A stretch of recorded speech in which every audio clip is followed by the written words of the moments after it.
figure out where to begin.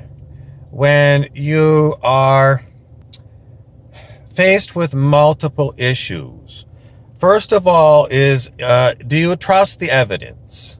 And, I've already said I don't trust the evidence because it's all based upon the agenda of whoever it is who is funding the scientists. Now, perhaps I don't trust universities because it's publish or perish, and you're going to go and get whoever is going to sponsor you. That's whose game you're playing. There is no such thing as any university where there is the academics don't fight each other for money and for prestige and for publishing rights. If you think that the academics in a university are not competitive against one another, you're insane. I mean, you clearly haven't read novels because they talk about it all the time. It's as competitive as anything. So, no, you don't have any such thing as neutral scientists. You look at the government of Canada under Stephen Harper, the paid professional scientists were not allowed to talk to the population whose pocketbooks paid for them. So the government muzzles scientists and it hires the scientists that it wants who are going to go along with its agenda. So I give you this, and you can go and cite me millions of studies, but I got to give you human nature. Human nature is going to go and trump every other thing that they pull up. NASA releases these things. Really? Who funds NASA and what is their agenda? I don't know. I don't know what they're doing at NASA. They release pictures that of things out in outer space that I could produce on a high-end graphics computer. CG. A lot of people on YouTube say a lot of the stuff that NASA gives you as being taken by telescope or radio telescope it could be produced by CGI. So how are you going to know they haven't faked it? What's their agenda? It's deep state, folks. You got to play tin hat with me. You got to play tin hat because, if I was in court and I was a lawyer, I would play every card in my book to win the case. And, we're talking about economics here. So we're not talking about beyond a shadow of a doubt of proof. We're talking about balance of probabilities. That's the level of evidence you have to have. And, you're basically going to be saying, on a balance of probabilities, 10 scientists are going to say this and another 10 are going to say that. Because you cherry pick your panel of scientists that you're going to be choosing from. It's all agenda driven. Now, what else was I going to say about in the courtroom? Okay, so even if you're using a balance of probabilities, that's what you use in civil courts. We're not talking about criminal law, like murders. It's not beyond a shadow of a doubt. Okay, so you're going to say, okay, well, based upon the balance of probabilities, which could be like 50.5%, likely it's caused by human burning of fossil fuel. But we got to talk about how many trillions of dollars we're talking about.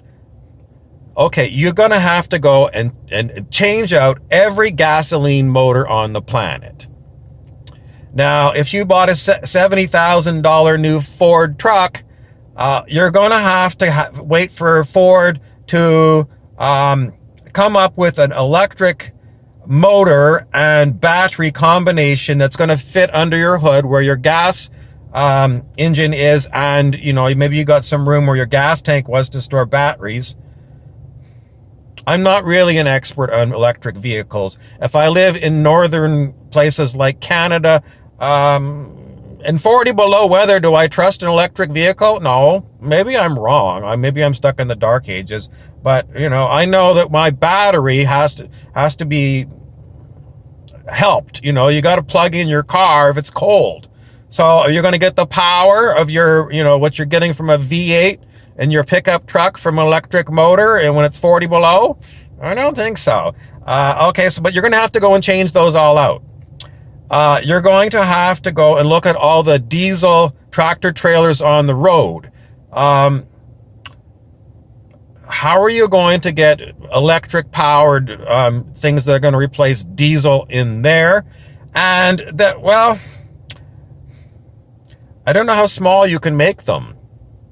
What are you going to power them on? They have to be powered by batteries because you want to be using green energy. So you got to plug it in. How far can you drive a tractor trailer with batteries? I give you the example of locomotive engines. Modern locomotive engines on the railway they're electric engines, and they burn diesel fuel to create the energy and then it gets converted into electric. So they're diesel electric systems.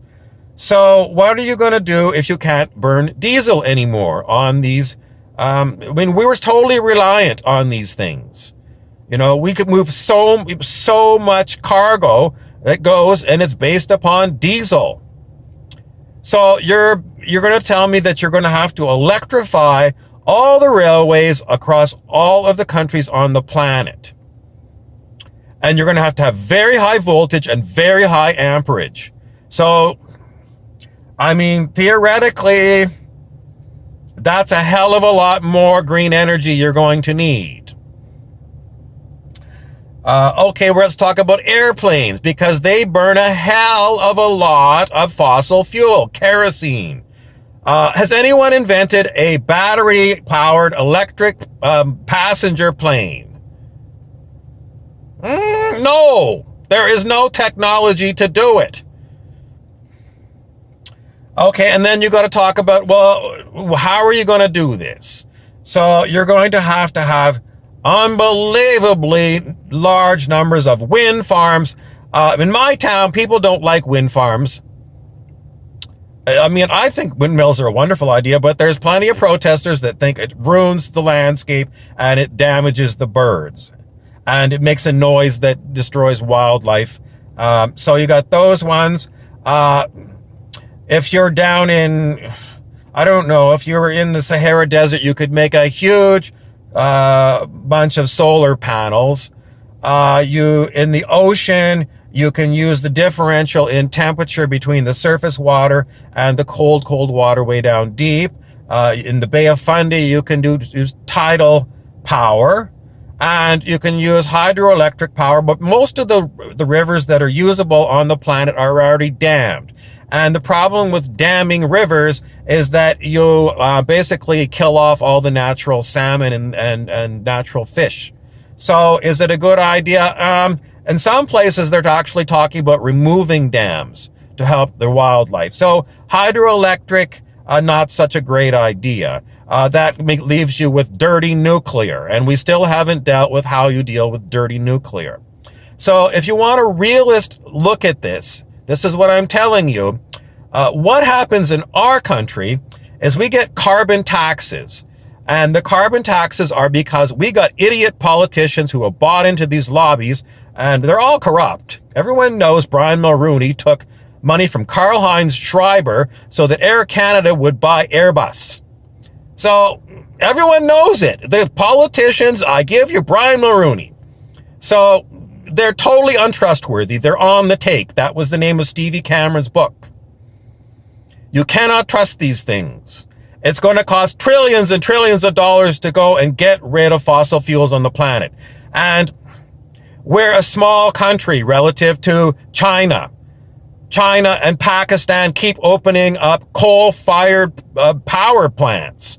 So everything that we save by putting on ridiculous carbon taxes, they just turn around and they make even more pollution because that's what they're doing. You just have to open your eyes. You cannot fix the problem in one country. And then you say, what about these, what do they call them? Montreal No, it was not Montreal. It was the Paris protocols or whatever. These agreements to reduce fossil fuels. It doesn't work. It hasn't worked. Even an honest country like Canada can't meet its targets. Justin Trudeau says, oh, we're going to go and we're going to be, we're going to reduce fossil fuel emissions. And then the next day it's in the paper that he passes the law to go and make a pipeline through British Columbia. So, I mean, talk about two-faced. Anyway, I give you this because from a realist perspective, I don't make enough money to live in this country as it is.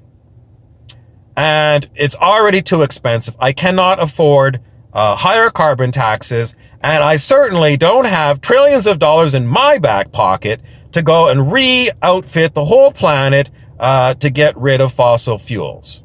This is not a first world country that we can afford to donate to every other poor country everywhere else, despite what every politician constantly says. I see people in my town working double shifts, busting their ass to pay for what they got, and they're deep in hock. The amount of debt in Ontario, Canada, is the largest debt of any subnational government on the planet. So if you figure that out, Canada is not a first world country. It is an indebted country. There is no money that can be grabbed to go and spend on this project. The United States, Donald Trump has already said, you other Western countries are not paying your fair share for military and you're screwing us on trade. He is not going to go and pay for all this. China is run by a dictatorship. And what do they do with the money? They funnel it into Canada and they put it into real estate so Canadians can't afford to live in Vancouver and Toronto. I'm sorry, this is reality. So you people that are environmentalists, you got to stick your head back in the ground and pretend you're an ostrich because you are not being real. Okay, you got it? You got more questions, just throw them at me. I've got all kinds of answers. And unfortunately, I cannot figure it out. Now, I'm going to throw something at you. If you remove capitalism, that means you remove money from the whole equation. And then it's not going to cost you trillions of dollars to do a lot of these things. You're not going to have it. You're basically going to have everything is going to be available because the money is there. Look at how much is spent on the military, these fake wars and all this bullshit and bafflegab. How much gets squirreled away in the Cayman Islands and Switzerland. But I mean, you're never going to get their money. I mean, they're capitalists. It's the Illuminati. So if you rip away the veneer of capitalism and you look at what they did in World War II, how they amazing gearing up in World War II to produce the unbelievable amount of armaments to win World War II and to produce a nuclear bomb. If there's a will, there's a way, but it ain't going to happen under the rule of capitalism. So you got to go to spiritual economics and read Charles Eisenstein. And we got to get off capitalism because, everything here on this planet is based on greed. Gordon Gekko in Wall Street, Michael Douglas played him. Greed is good. You got these people here and they are playing you like a little pickerel fish. They're playing you like a fish. It's been done for centuries. They lie to you, and it's so that they can get their agenda, which is more and more and more and more for them. But that's another lecture. I'm Joakim McFlokey.